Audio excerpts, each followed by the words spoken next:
ভিতরে বিন্দু মাত্র সন্দেহ থাকে যে আল্লাহ এটা হওয়ার পূর্বে জানতেন না, হওয়ার পরে জানেন, যে এইরকম যদি কারো ঈমান হয় সে বেঈমান। সে কি? যদিও সে নামাজ পড়ে, যদিও সে রোজা রাখে, যদিও সে দিন কায়েমের কাজ করে, কিন্তু আল্লাহ সম্পর্কে ধারণা। এখন আসে, মহান রবের কাছে কোনো জিনিসই কি নাই, গায়েব নাই। এখন প্রশ্ন হচ্ছে, আল্লাহ নিজে বলছেন আলিমুল গায়ব, যিনি সমস্ত গায়েবের অদৃশ্যের জিনিসের জাননেওয়ালা, এলম রাখনেওয়ালা। আসেন, গায়েব কি? এখানে বোঝার বিষয় হচ্ছে মহান রবের কাছে কোনো গায়েব নাই, গায়েব সৃষ্টির কাছে। গায়েব কার কাছে? যেমন আমি আপনি, আমাদের মসজিদের এই পশ্চিমে লাগানো কবরস্থান আছে না? আছে তো? এই কবরস্থান কত দূরে আছে? বহুত দূরে না? কি বলেন? মসজিদের এদিকে দরজা থাকলে হ্যাঁ দেওয়া লাগবে।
بلغنا رسوله النبي الحبيب الكريم مولانا رب صل وسلم وبارك عليه উপস্থিত পবিত্র জিলকদের মোবারক আজকের দ্বিতীয় জুমাবারের সমবেত মুআজ্জাজ মুসাল্লিয়ান আযম সামিঈন কিরাম রাহিমানি ওয়া রাহিমাকুমুল্লাহ তাআলা আসসালামু আলাইকুম ওয়া রাহমাতুল্লাহি ওয়া বারাকাতুহু। আল্লাহ পাক রব্বুল আলামিনের পবিত্র কুদরতের দরবারে অসংখ্য অগণিত শুকরিয়া আদায় করছি।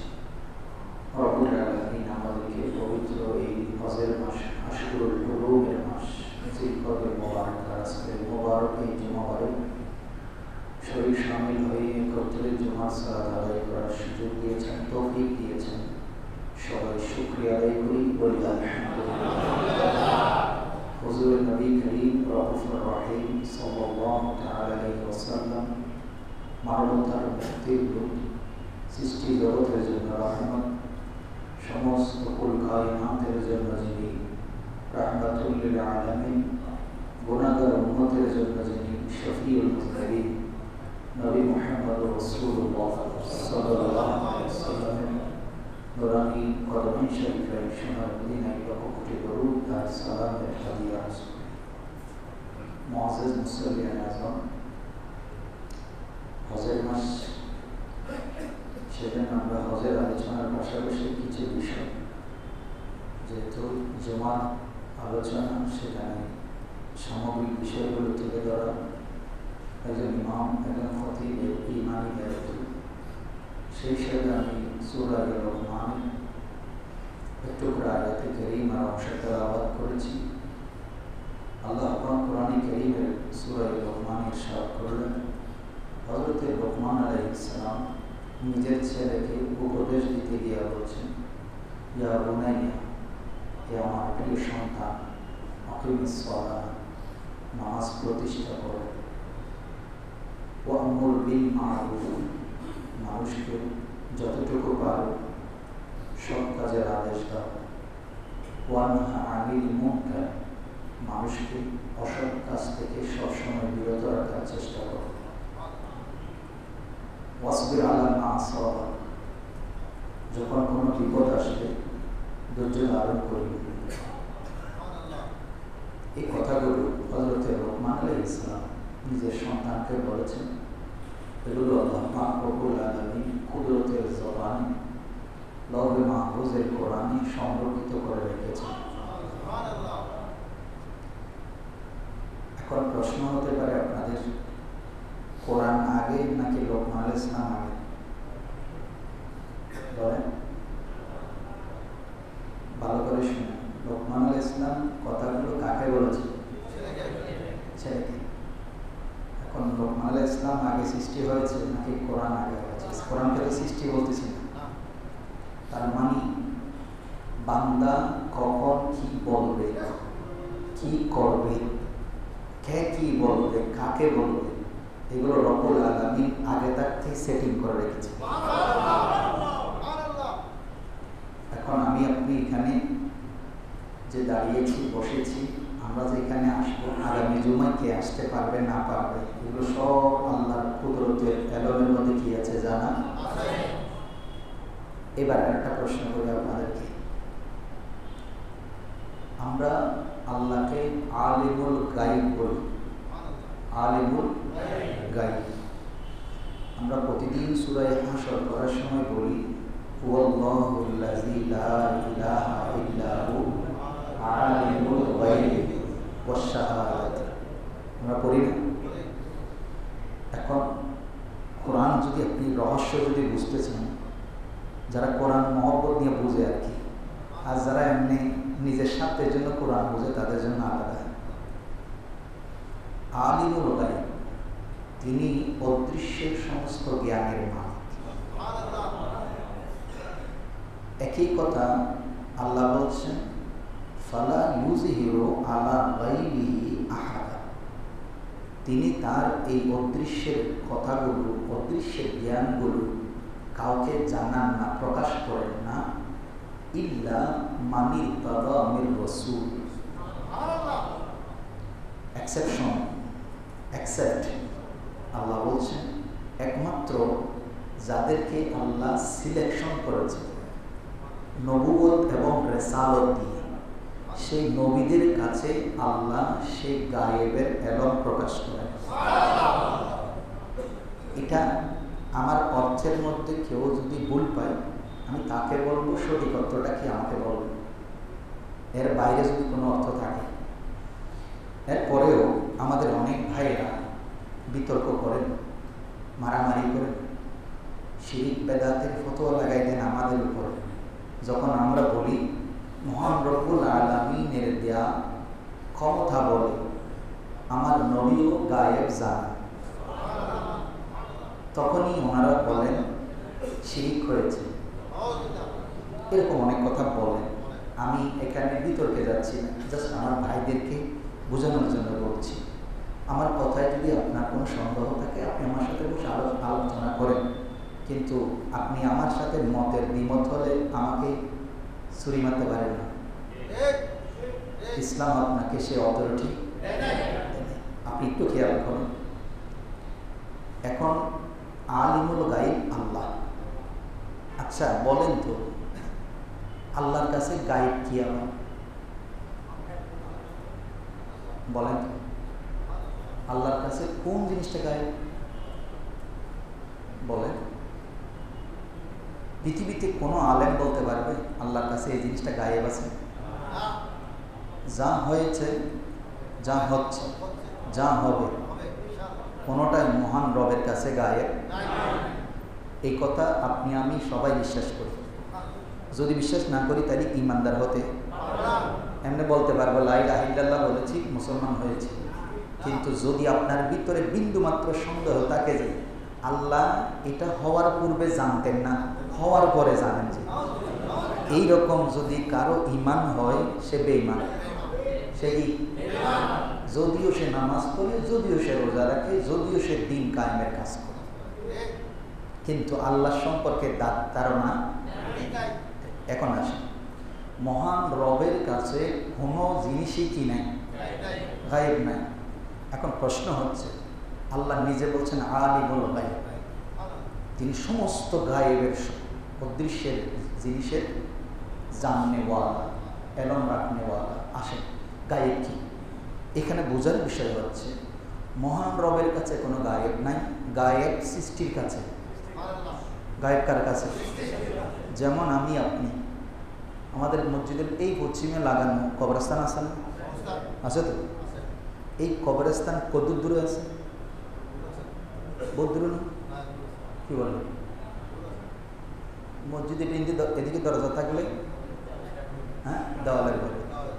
আচ্ছা এখন বলেন তো এত কাছের কবরস্থান, এই কবরস্থানে অনেক মুর্দা আছে না? কার কি অবস্থা কে বলতে পারবে? জানেন কেউ? জানি না, কিন্তু একদম পাশে। প্রতিদিন হাঁটতেছে গায়েবের মসজিদের পাশের কবরস্থান দিয়ে, প্রতিদিন হাঁটতেছি ফকর মানুষের মাজারের পাশের কবরস্থান দিয়ে, কিন্তু কে কি অবস্থায় আছে কেউ। কিন্তু রব কি জানেন? সন্দেহ? বেশ সুন্দর আনসার দিয়েছে। কিন্তু একই কথা যখন আমি বলবো সৃষ্টির আমরা কেউ দেখিও না, জানিও না, কিন্তু আল্লাহ যাদেরকে সেই জ্ঞান দিয়েছেন তিনি জানেন, তিনি দেখেন, তাহলে ওই কথা যদি আপনি অবিশ্বাস করেন তখনও আপনি বেঈমান। তখন আপনি কি? কারণ এটা আমার কথা আপনি অবিশ্বাস করেন না, আপনি রবের কথা অবিশ্বাস করেছেন। রব বলছেন আমি তাদেরকে সে জ্ঞানের এলম দিয়েছি। আমি আপনি জান্নাত চাই, কিন্তু জান্নাত কোনোদিন চোখে দেখি নাই। কিন্তু যে নবী আমাদেরকে জান্নাতের শুভ সংবাদ দিয়েছেন তিনি কিন্তু না দেখে শুভ সংবাদ দেন নাই, তিনি জান্নাত দেখে তারপরে শুভ সংবাদ দিয়েছেন। এখন আপনি যদি বলেন যে জান্নাত তো গায়েব, জান্নাত কি? তো গায়েব। আবার এদিকে বলতেছেন আমার নবী দেখেছেন, কথাটা সবিরোধ হয়ে গেল না? আমরা বললে আপনি আমাদেরকে বেদাত আর মুশরিকের ফতোয়া লাগাই দেন, আবার ওদিকে হাদিস পড়ানোর সময় ঠিকই পড়াইতে হয়। তো কেন স্বীকার করেন? শুধুমাত্র দুনিয়ার কিছু দলীয় খাতিরে। কি খাতিরে? আবার বলেন, দল বড় না দিন বড়? এই জন্য দিনকে আগে রাখেন। এইবার আসে মূল কথায় আসে। এখন আমরা যারা বলছি মহান রব যাদেরকে সিলেকশন করে তাদেরকেই একমাত্র গায়েবের এলম দেন, এখন আমাদের দেশের মধ্যে এমন ব্যক্তি বর্তমানে প্রধান উপদেষ্টা হিসেবে আছেন, তাকেও আল্লাহ সিলেকশন করে আপনাদের জন্য পাঠাচ্ছে। বলেন, লাগাম দিতে হবে। নবী কারো মতো দুনিয়ার কোনো মানুষ যদি নবীকে নবী নাও বলে, তারপরেও তিনি কি? কারণ বানিয়েছেন কে? আল্লাহ।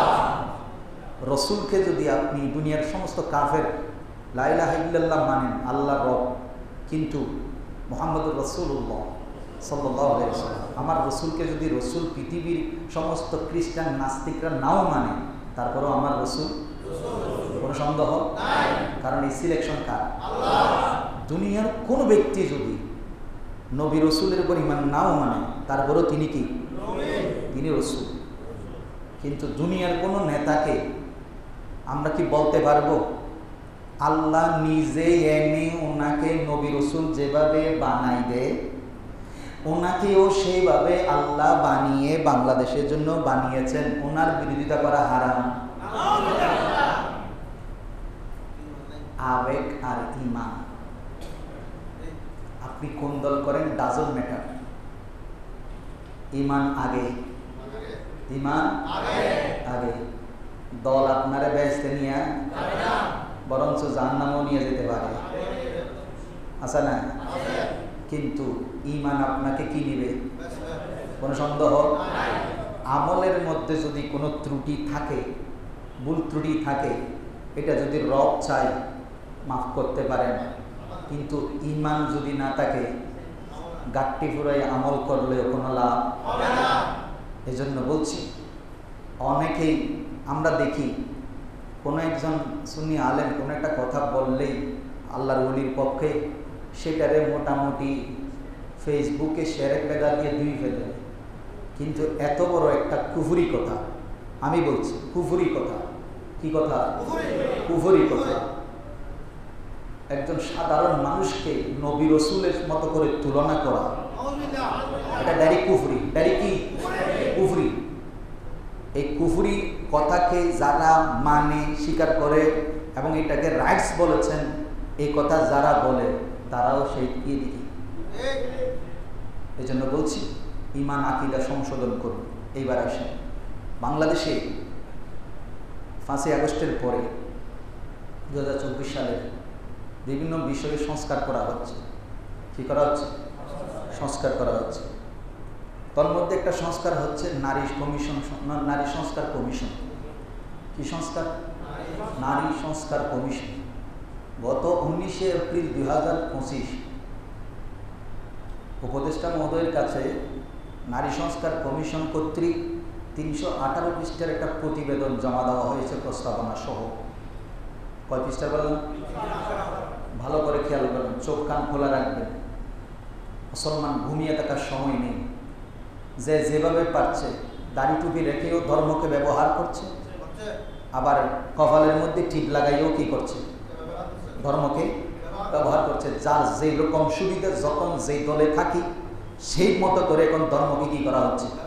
ব্যবহার করা হচ্ছে। ধরেন আমি যখন ক্ষমতার বাইরে থাকি তখন এক ধরনের ধর্ম ব্যবহার হয়, আর যখন আমি ক্ষমতায় চেয়ারে বসি তখন ধর্ম আরেকভাবে ব্যবহার হয়। এই জন্য বলছি, চোখ কান খোলা রাখেন। মৃত্যু সবার অবধারিত। হক কথা বলতে, হকের পথে সাপোর্ট করতে দ্বিধা করিবেন না। আজকে আপনি হয়তো চুপ করে আছেন, কালকে মারা গেলেন। এই জন্যই লোকমান আলাইহিস সালাম নিজের সন্তানকে বলছেন, শুধু নামাজ পড়ার নাম ঈমান নয়। সমাজের মধ্যে অনেক অন্যায়, অবিচার, অপরাধ হবে। সন্তানকে বলছেন ওয়া'মুর বিল মা'রুফ, সৎ কাজের আদেশ করবা, ওয়ানহা আনিল মুনকার, কোনো অসৎ কাজ দেখলে, অপরাধ দেখলে সেটাকে তোমার ক্ষমতা যদ্দূর ততটুকু দিয়ে তুমি কি করবা? প্রতিবাদ করবা। এটাও ঈমান, এটাও কি। আর যদি সেটা না করো বিপদ আসবে। এখানে আল্লাহ কত সুন্দর কথা, এই কাজগুলো করতে গেলে তোমার উপরে বিপদ আসবে। তোমার উপরে কি আসবে? ওয়াসবির আলা মা আসাবাক, যখন বিপদ আসবে তখন রবের উপরে ধৈর্য ধারণ করো, আর এটাই হবে তোমার জন্য আল্লাহর পক্ষ থেকে বড় পুরস্কারের একটা ওসিলা। এবার আসেন, নারী সংস্কার কমিশন কর্তৃক কিছুদিন আগে একটা সেমিনার হয়েছে, যেখানে প্রধান উপদেষ্টা, প্রধান চিফ গেস্ট হিসেবে উপস্থিত ছিল। ভালো করে কথাগুলো শুনুন, লাইভ দেখেছেন, রেকর্ড আছে। সেখানে বড় মজার বিষয়, তারা ট্রান্সজেন্ডার যেটা আছে সেটাকে মোটামুটি একটা এই আমাদের যে সমমর্যাদায়, ট্রান্সজেন্ডার বলতে এখানে দুই ধরনের বিষয়, একটা হচ্ছে হিজড়া যারা আছে, আর একটা হচ্ছে লিঙ্গান্তর। নিজেকে কিছুদিন পূর্বে গত 2022 সালের দিকে বা 23 সালের দিকে এটা সামাজিক বিজ্ঞান বইয়ের মধ্যে নতুন যেটা শিক্ষা কমিশন হয়েছিল সেখানে একটা গল্প লেখা হয়েছিল শরীফ শরীফার, যেটা নিয়ে আমরা সেই সময় আলোচনা করেছিলাম। একজন ছেলে তার চাল চলন, আচার আচরণ, পোশাকে আশাকে নিজেকে মেয়ে মনে করছে। কি মনে করছে? মেয়ে। আবার একজন মেয়েও সেম পোশাকে আশাকে, জিন্স প্যান্ট, শার্ট, সুটকে পুরুষের মতো করে কাটা, মোটামুটি সিগারেট টানা, বাইক চালানো, সব মিলিয়ে নিজেকে কি মনে করছে? ছেলে মনে করছে। এখন বলেন, আল্লাহর নবী বলেছেন লাআনাহু, তাদের উপরে আল্লাহ লানত, ফেরেশতা লানত, যেই জমিন দিয়ে হাঁটে ওই জমিনের লানত। যারা নিজেকে নারী, নারী পুরুষকে, নারী নিজেকে পুরুষ মনে করা, পুরুষ নিজেকে নারীর মতো করা, এটা কি অভিশপ্ত? এটা কি? কিন্তু দুঃখের বিষয় হচ্ছে এটাকে বাংলাদেশে বর্তমানে কি করতে হচ্ছে, এস্টাবলিশ করার জন্য সংস্কার কর্তৃক, কমিশন কর্তৃক সুপারিশ করা হয়েছে। আরো জোরে বলেন। গভীর মনোযোগ, ষড়যন্ত্রের বীজ কোথায় কোথায় বপন করা হচ্ছে। তারপরে আমাদের দেশের, আমরা কোরআনে কারীমের সূরা নিসার 11 নম্বর আয়াত দ্বারা যদি দেখি, আল্লাহ বলেছেন লিযযাকারি মিসলু হাজ্জিল উনসায়াইন, প্রত্যেক নারীর জন্য পুরুষের অর্ধেক অংশ। ভালো করে খেয়াল করেন, প্রত্যেক নারীর জন্য অথবা প্রত্যেক পুরুষ নারীর কয় অংশ পাবে? ডবল অংশ পাবে। কিভাবে? কিসের সম্পত্তিতে? বাবার সম্পত্তি, মা সম্পত্তি। এবার গভীরভাবে খেয়াল করেন তো, এখন ওনারা দাবি করেছেন এটা বৈষম্য। এটা কি বৈষম্য? এটাকে সমান সমান করা হোক, এটাকে কি করা হোক? সমান সমান করা হোক। তো আমাদের দেশের মধ্যে নারীবাদী আছে না নেই? এখানে কপালের মধ্যে বড় টিপ দিয়ে, তারপরে ব্যানার একটা সামনে লইয়া সমান অধিকার চাই বলে মাঠে ময়দানে চিল্লে যে আছে না? এখন আমার প্রশ্ন, নারী পুরুষকে নারীর ডবল অংশ কে দিয়েছেন? জোরে বলেন।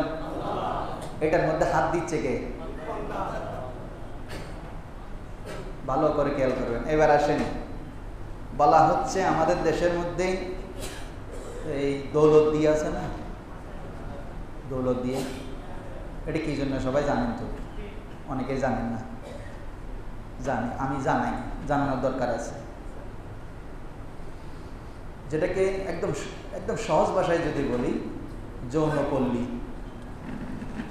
যদিও সেটার নাম করা, কিন্তু এরকম যৌনপল্লী বা পতিতাপল্লী বাংলাদেশের প্রত্যেকটা হোটেল রেস্টুরেন্টে আছে, গোপনে বা প্রকাশ্যে আছে না? গভীরভাবে খেয়াল করবে। এরকম বিভিন্ন কক্সবাজার যখন যাবেন আরো বেশি, এই পল্লীগুলোকে, এই মানুষগুলো যারা টাকার বিনিময়ে এই কাজ করে, নারী কমিশন সুপারিশ করেছে এদেরকে শ্রমিকের মর্যাদা দেওয়া হোক। কি দেওয়া হোক? শ্রমিকের মর্যাদা। তার মানে এরা শরীর বিক্রি করে যে টাকা ইনকাম করছে এটাকে শ্রম হিসাবে কি দেওয়া হোক? আল্লাহ গজব যে এখনো ঢালে নাই, এখনো যে দেয় নাই, এটা মনে করেন এমনি বেশি গরম পড়তেছে মনে করতেছেন খোদার গরম গজব পড়তেছে। না না, এই গরমের মধ্যেও আল্লাহর রহমত আছে। আমি আপনি শহরে থাকি, আমরা কাজকর্ম করছি, আমাদের গরম লাগছে, কিন্তু গ্রামের মধ্যে যে ধানগুলো, বুঝতে পারতেছেন, এই রোদটা যদি না হইতো তাহলে কৃষক ধানগুলো সঠিকভাবে তুলতে। তো এখন খোদা কার জন্য কখন রহমত দেন, আর গরমেটা না হয়ে যদি শুধু বৃষ্টি হয়ে থাকে, আর আপনারা যারা শহরে থাকেন, সমনি এলাকায় পানি না উঠলো, বাদুরতলায়, সব বাজারে, ঘাসিয়াপাড়া যারা আছে, হালি শহরে যারা আছে, বৃষ্টি হইলেই এদের অবস্থা করুণ হয়। এরা আল্লাহর কাছে প্রার্থনা করে দরকার হইলে 40 ডিগ্রি না 50 ডিগ্রি গরম দাও, তারপরেও বৃষ্টি দিও না। এমন এক দুঃখে ভরে যায় এরা। তো এখন স্রষ্টা সবাইকে খুশি করার চেষ্টায় আছেন, কিন্তু আমরা বুঝতেছি না, নিজেরটা নিজের মতো করে চিন্তা করি। গভীরভাবে খেয়াল করেন, এই বেশ্যাদেরকে কি দিতে বলা হয়েছে? তার মানে এরাও শ্রমিক। একটু চিন্তা করেন তো, যদি সেটা হয়, বর্তমানে প্রশাসনের অভিযানে বিভিন্ন হোটেল থেকে, বিভিন্ন কলেজ ইউনিভার্সিটির পড়ুয়া ছেলে মেয়েদেরকে দলে দলে কি করা হচ্ছে? অ্যারেস্ট করা হচ্ছে। এই কাজগুলো করছে বিভিন্ন চক্র। বাংলাদেশের নেটের মাধ্যমে এমন একটা চক্র আছে, যেই চক্রের জালের মধ্যে একবার যদি আটকাই যান, এই মেয়ে বা এই ছেলে আর বেরিয়ে আসার সুযোগ, তাদেরকে একদম কনফার্ম এই কাজের মধ্যে সবসময়ই লিপ্ত থাকতে হচ্ছে, নাইলে তাকে সামাজিকভাবে বিভিন্নভাবে ব্ল্যাকমেইল করা হয়।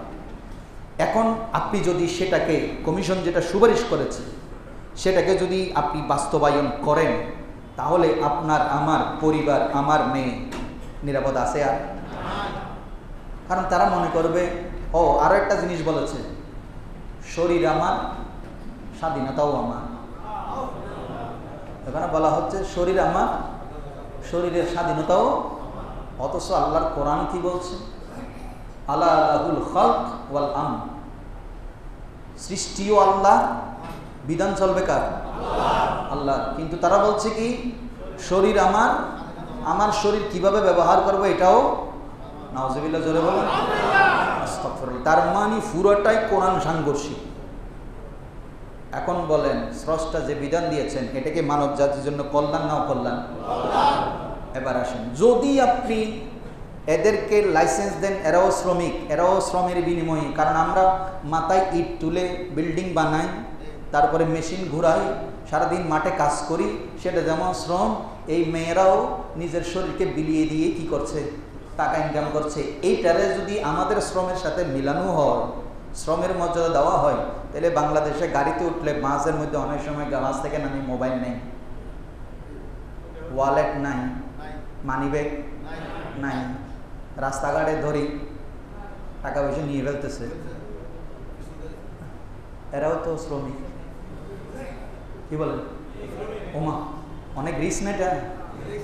আমি তো মনে করতেছি ওইটার সাথে এটা রিস্ক বেশি। যদি কোনো কারণে ধরা খায় তাহলে অবস্থা শেষ। তাহলে এখন কিছুদিন পরে এরাও মাঠে নামবে। এদেরকে যদি শ্রমের মর্যাদা দেওয়া হয়, আমাদের কি অপরাধ? আমরা তো অনেক রিস্ক নিয়ে, জীবনের ঝুঁকি নিয়ে কাজে নামি। এটারও কি দিতে হবে? শ্রমের মর্যাদা দিতে হবে। এজন্য কোন দেশের কি এজেন্ডা, আমি আগেও বলেছি, আমরা গণতন্ত্র নিয়ে যেটা নিয়ে চিল্লাচ্ছি, এটা আসলে গণতন্ত্র না, এটা মুসলমানের জন্য আমি মনে করি ধ্বংসতন্ত্র। কি তন্ত্র? এটা জজ সরসের একটা মানে মত পুরো বিশ্বের মধ্যে বর্তমানে অ্যাপ্লাই করা হচ্ছে, যে নিজেই সমকামী। এবার আসেন এই বিবাহ বন্ধনে আরো ইন্টারেস্টিং বিষয়, প্রস্তাবনার মধ্যে তারা প্রস্তাব করেছে সিঙ্গেল মাদার। সিঙ্গেল মাদার বুঝেন?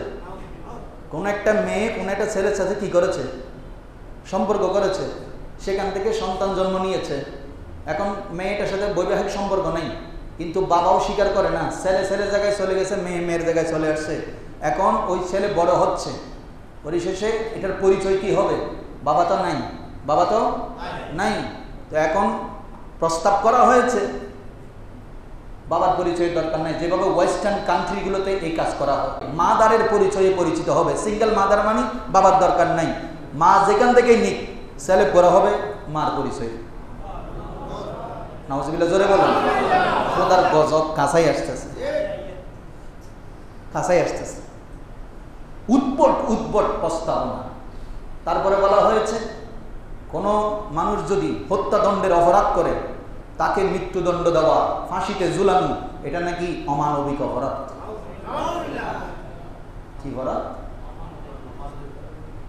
মহিলা পুরুষ জানা করলে কোরআন সূরা নূরের মধ্যে বিধান দিয়েছে, যদি বিবাহিত পুরুষ আর নারীর মধ্যে যদি ফরকিয়া হয় তো নিবে। জি, ফরকিয়া আবার অনেক সময় বিবাহিত নারী অবিবাহিত পুরুষের সাথেও করে। যদি বিবাহিত পুরুষ আর নারী যদি এরকম অপরাধে লিপ্ত হয়, কোরআনের বিধান হলো তাদেরকে সিনা পর্যন্ত গেড়ে পাথর মেরে কি করে ফেলতে বলছে, মেরে ফেলতে বলছে। বলে যে এটা অমানবিক। চিন্তা করে দেখছেন, এটা বলে অমানবিক। নাউজুবিল্লাহ। তার মানে কোরআনের প্রত্যেকটা বিষয়কে তারা হাত দিয়েছে, কোনোটাই মানতে চায় না। এবার আসেন মূল কথাই আছি।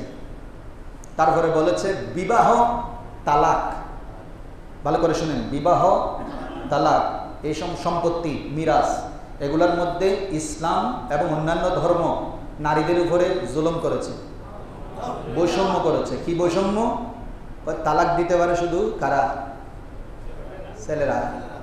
যদিও 1961 সনের আইয়ুব খান যে মুসলিম ল এই পাকিস্তান পিরিয়ডে পাশ করেছে, যেটা এখনো পর্যন্ত বাংলাদেশের কাজীদের 18 নম্বর অনুচ্ছেদ যেটা আছে সেখানে লেখা আছে, সেটা কি, আপনি কি আপনার স্ত্রীকে তালাকের অনুমতি বা ক্ষমতা প্রদান করেছেন? এরকম একটা অপশন কাজী সাহেবদের যে বালান খাতা নিয়ে আসে ওখানে দেখিয়ে আছে। ওখানে আপনার থেকে জিজ্ঞাসা করে না, সেটা কাজী সাহেব নিজে হ্যাঁ বলে ঠিক চিহ্ন দিয়ে দেয়। কিন্তু ইসলামী শরীয়ত মোতাবেক কোন নারী কোন পুরুষকে তালাক দেওয়ার ক্ষমতা নাই, যেটাকে হাদিসের ভাষায় তালাকে মুফাওয়াজ বলা হয়। অর্পণ করা, কি করা? অর্পণ করা। অর্পণটা কি রকম? কোনো মহিলা কোনো স্বামীর সাথে যদি বনিবনা না হয়, বোঝা শোনার পরেও পারিবারিক ব্যবস্থাপনার পরেও যদি না হয়, তখন ইসলাম বলছে তুমি তোমার স্ত্রীর সাথে বসে স্ত্রীকে বলো, স্ত্রী নিজেকে বলবে তুমি আমাকে তোমার যে তালাকের ক্ষমতা দেওয়া হয়েছে সেখান থেকে আমাকে অনুমতি দিলে আমি নিজেকে নিজে তালাক দিব। স্বামীর অনুমতিক্রমে, স্বামীর অনুমতিক্রমে মেয়ে নিজেকে বলবে তাল্লাকি নাফসাকি, সে নিজেকে নিজে তালাক দিবে স্বামীর পক্ষ থেকে। সেই স্বামীকে তালাক দেওয়ার কোনো ক্ষমতা ইসলাম তারে। এখন নারীবাদী সংস্কার কমিশন প্রস্তাব করেছে, এই ক্ষেত্রে ইসলাম নারীদের উপরে কি করেছে? বৈষম্য করেছে।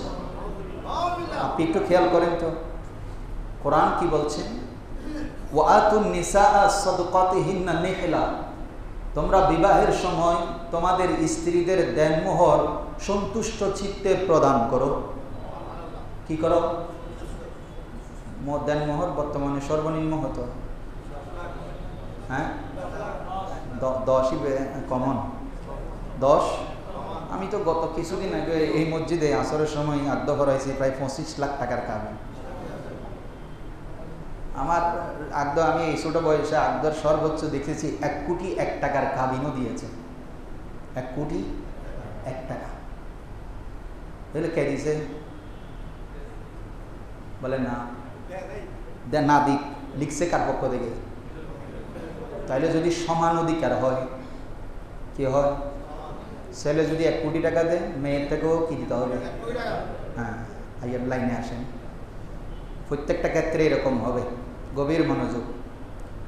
তাইলে আল্লাহ মাফ করুক, যারা অনেকেই দুষ্টামি করে অনেক কিছু বানাইছে, কয় ইন্ডাস্ট্রি আমার, সব কিছু আমার, ফ্যাক্টরি সব আমার, আর আপনি শুধুমাত্র একটা এটিএম কার্ড দিয়ে কি হয়ে গেছেন? মালিক হয়ে গেছেন। আচ্ছা, পৃথিবীর কোনো নারীর পক্ষে কোনো পুরুষ ছাড়া সন্তান জন্ম দেওয়া সম্ভব? তাহলে নারীদেরকে বলেন তো একটা ছেলে নিজে নিজে জন্ম দিয়ে দিতে। সমান অধিকার নয়, ন্যায্য অধিকার বলুন। কি অধিকার? জোরে বলেন, কি অধিকার? ন্যায্য হলে ঠিক। কারণ ইসলাম যে পরিমাণে দিয়েছে ন্যায্য নয়। বরঞ্চ আপনি যদি আলোচনা করেন কোরআনের পাতায়, হাদিসের পাতায়, দেখবেন কোরআন এবং হাদিস আমার নবী ইন্তেকালের সময় দুটা বিষয়ে খুব বেশি গুরুত্ব আরোপ করেছেন। মা আয়েশা সিদ্দিকাকে বলছেন নামাজ এবং নারী, এই দুই বিষয়ে আমার সাহাবীদেরকে একটু সজাগ থাকতে বলি। নামাজ এবং নারী। নামাজ আল্লাহ, নারীর কথা কেন আল্লাহ নবী এই সাকরাতের বিছানায়ও এত গুরুত্ব দিয়ে বলেছেন? বিদায় হজের ভাষণ, হজের যে আরাফাতের ময়দানের ভাষণ, সেখানে আল্লাহর নবীর কথার একের এক পর্যায়ে আসলো যেটা কোরআনের কথা। কোরআন বলেছে তোমাদের যেমন নারীদের উপর অধিকার আছে, ঠিক নারীদেরও তোমাদের উপরে সেই রকম অধিকার আছে। তাহলে নবীজিও বলেছেন, আল্লাহ বলছেন হুন্না লিবাসুল লাকুম ওয়া আনতুম লিবাসুল লাহুন্না, তারা হচ্ছে তোমাদের পোশাক আর তোমরা হচ্ছে তাদের পোশাক। তার মানে আল্লাহ ন্যায্য সমতা বিধান আল্লাহ তো নিজেই করেছেন। আমি তো দেখতে পাচ্ছি দিতে দিতে আল্লাহ এত বেশি, নবী এত বেশি দিয়েছেন, কোনো কোনো ক্ষেত্রে দেখবেন নারীদেরকে আল্লাহ এবং রসুল অনেক বেশি দিয়েছেন। একটু আলোচনা করেন, নারীবাদীদেরকে একটু কোরআনটা পড়তে বলেন, নবীর হাদিসগুলোকে সঠিকভাবে ইউটিলাইজ করতে বলেন।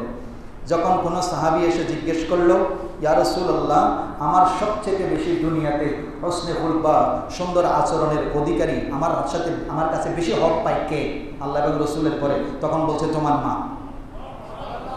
সাহাবী তারপরে বলছেন ইয়া রাসূলুল্লাহ, তারপরে আমার নবী বলছেন তোমার মা। আবার জিজ্ঞেস করছেন ইয়া রাসূলুল্লাহ তারপরে কে? বলে তোমার মা।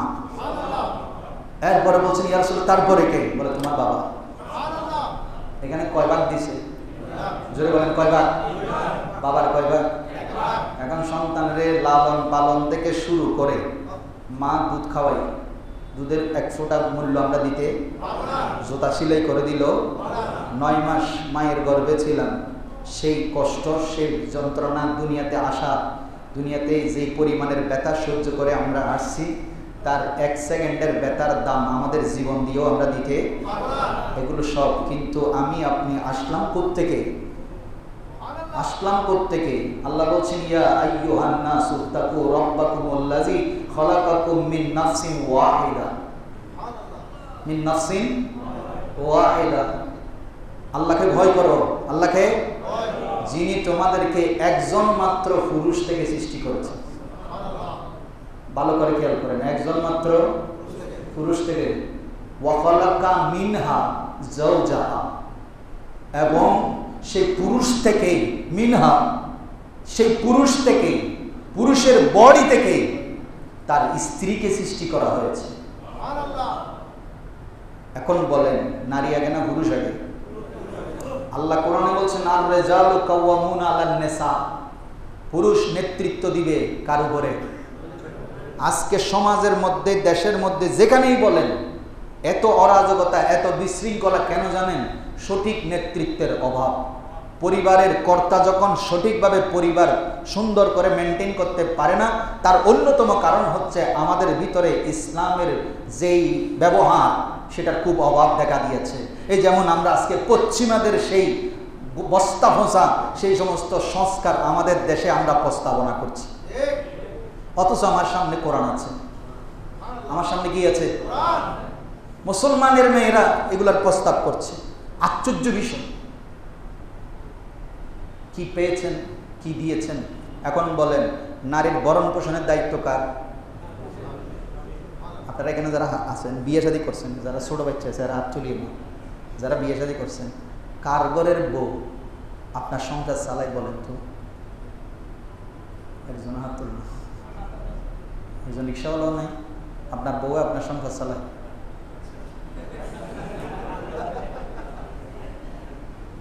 সংসার কে চালায়? জোরে বলেন। ছেলে মেয়ে বিদেশে থাকে, মাসে মাসে টাকা পাঠাইতে হয় লেখাপড়ার জন্য, কে পাঠায়? সেখানে সৌদি আরবে গিয়া 15 তলা 20 তলা বিল্ডিং তুলতেছে, সেই টাকা বাংলাদেশে পাঠায়, কার জন্য পাঠায়? জোরে বলেন। কোন মেয়ে সৌদি আরবে গিয়ে বিল্ডিং বানাইয়া আমাদের দেশে আমাদের একটা ছেলে এখানে বসে বসে খাই, রান্না বান্না করে ওর জন্য টাকা পাঠায়, এরকম কে আছেন? এগুলো সমান অধিকার বলেন? গালের মধ্যে ন্যূনতম যদি কমন সেন্স থাকে এ ধরনের প্রস্তাব জীবনেও আসার কথা। এবং বলছি সময়ের স্বল্পতা, আপনাদেরকে বলছি গজব আসবে, গজব আসবে। এই সমস্ত বিষয়ে যদি হাত দেন, খোদার কসম মসজিদের মিম্বরে দাঁড়িয়ে বলছি অচিরেই গজব আসবে। কারণ এটা ডাইরেক্ট কোরআনের সাথে কন্ট্রাডিকশন। আর আপনি আমি মুসলমান দাবি করি, আমি মনে করি যে না না ইনলো আর কি ভাই ই সরকারের বিষয় না, আই কিনলে নিজের মাথা ভরদান। মুসলমান মসজিদের মধ্যে সুবহানাল্লাহ আলহামদুলিল্লাহ পড়ার নাম মুসলমানই নয়। আরও যদি মানে মসজিদে দাঁড়াইছি তো বলতে লজ্জা লাগে, শুধু মুসলমানই করাই দিলেই মুসলমান হওয়া যায় না। মুসলমান হওয়ার জন্য ক্যাটাগরি আছে। এটা যদি আপনি না মানেন, আল্লাহর নবী নিজে বলছেন যদি দেখো সমাজে এই ধরনের কোরআন বিরোধী হাদিস বিরোধী যখন আল্লাহর আইনের বিরোধী যখন কোন একটা আইন পাশ করতে যাবে, তুমি যদি মনে করো যে দূর নিতারার বিষয় আরে কি হয়ে, এরকম যদি হয় আল্লাহর নবী বলছেন লা ইউসাল্লিতান্না আলাইকুম সুলতানান জালেমা, তোমাদের জন্য অচিরে এমন জালেম শাসক আল্লাহ পাঠাবেন, তারা বড়দেরকে সম্মান করবে না, ছোটদেরকে কোনো স্নেহ মায়া মমতা, এক কথায় তাদের অন্তরে এটা হবে বাঘের চাইতেও শক্ত। এমন জুলুম তোমাদের উপরে শুরু করবে, তখন সবাই দোয়া করবে। মসজিদের খতিব সাহেবকে বলবে হুজুর দেশের লোক কেন দোয়া করুন? আল্লাহর নবী বলছেন ওই সময় নেককার বান্দারা দোয়া করলে আল্লাহ দোয়া কবুল করবে না। কেন? কারণ যখন এই কাজগুলো হচ্ছিল তুমি কি করেছিলে? চুপ করেছিলে। তুমি তখন বলেছিলে এগুলো আমার কাজ না, আমি কেন বলবো? খতিব সাহেব চিন্তা করতেছে বাজি যদি হই হালিয়ে যদি আর পুলিশে ধরে লিছে হবুক আর বউ হড়ে দেব আর বউ হনা চাইব। বুঝতে পারতেছেন? এই জন্য বলছি বাবা হবেন না, বাবা হবেন না। যখন যেখানে অন্যায় হয়, যেমন আজকে এরকম কুফরি কথা বলার পরেও শুধুমাত্র দলীয় খাতিরে চুপ করে আছে, কিন্তু অন্য কেউ যদি বলতো মোটামুটি ফেসবুক শরীফই বেতে ফাটে ফাটা গেল তোমানি এবারে কাফের বানাই খবরত ফাটাইতো, এবার জানাজা ফরন হারাম হইতো। আমি সেজন্য বলি যখন দেখেন আপনার হোক আমার সন্তান আমার বাবাও যদি রাষ্ট্রবিরোধী, ইসলাম বিরোধী, আমাদের সার্বভৌমত্বের বিরোধী, দেশ বিরোধী কোনো কথা বলেন, বিশেষ করে আল্লাহ এবং রসুলের বিরুদ্ধে যখন কোনো কথা বলেন, কোনো আইন পাশ করান, আমার আপনার আপামর জনতা যেখানেই থাকেন সেখানেই সেই বিষয়ে কথা বলা তার ইমানি দায়িত্ব। অতএব সেটা যদি না করেন, অপেক্ষা করেন। ক্ষমতার মালিক কে? আযাবের মালিক, রহমতের মালিক আল্লাহ। এখন ডুবে আছেন রহমতের মধ্যে, সেটা বুঝতেছেন না, গজব আসলে বুঝবেন। কারণ আপনি যখন সুস্থ থাকেন তখন আপনার বাহাদুরিতে থাকা যায় না। গায়ে যখন জ্বর হয় মানে কিছু হয়নি, সামান্য কি হয়েছে বাইরে আস জ্বর, সেটাকে বাসায় হয়তো রথাৎ মারিয়েই রেখে দেয়। কি সামান্য গায়ে জ্বর হইলে নিজেকে নিজে চালাইতে, ঘরের পরিবারের সবাই চলে আসে, খাওয়াই দে, নরম করি দে, গাল তিতা, গাল কি তিতা। বুঝতে পারতেছেন? সামান্য একটা গায়ে জ্বরকে নিজে নিজে কন্ট্রোল করতে আল্লাহর কাছে দোয়া চান। যেই আসে তার কাছে বলেন একটু দোয়া করেন, একটু সেবার জন্য দোয়া করেন। সেবা দেওয়ার মালিককে। এই জন্য বলছি গজব আসার আগে যখন রহমতে আসেন আল্লাহর রহমতের মধ্যে যতক্ষণ আছেন ততক্ষণ বেশি বেশি শুকরিয়া আদায় করেন, ইবাদত করেন, যেন আল্লাহ গজব থেকে পানা দান করেন। ওয়া মা তাওফীক ইল্লা বিল্লাহ। আসসালামু আলাইকুম ওয়া রাহমাতুল্লাহি ওয়া বারাকাতুহু।